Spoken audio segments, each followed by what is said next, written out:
Салям алейкум, мій дорогий джемаат, мій народе. З волі Аллаха закінчується черговий благословенний місяць Рамазан, місяць найбільшої безмежної милості Господа.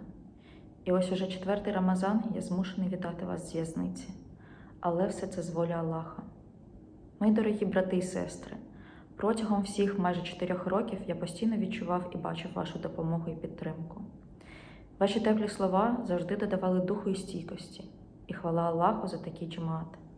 І я сподіваюся і прошу Аллаха, щоб Він незабаром змінив ці дні для нас, днями радісних зустрічей на волі, щоб наступні місяці Рамазану ми проводили разом у колективних іфтарах і тіравіх намазах, щоб наш Крим знову наповнився чудовими заходами на байрами, і щоб не залишилось гіркоти розлук дітей зі своїми батьками, батьків зі своїми синами і дружин зі своїми половинками. Дорогі брати і сестри, вітаю вас з благословенним святом Ораза Байрам. Ораза Байрам хайрлы вімубарек олсын. З найкращими привітаннями та побажанням милості і добра від Аллаха. Ваш брат по вірі Ільдар Кантеміров.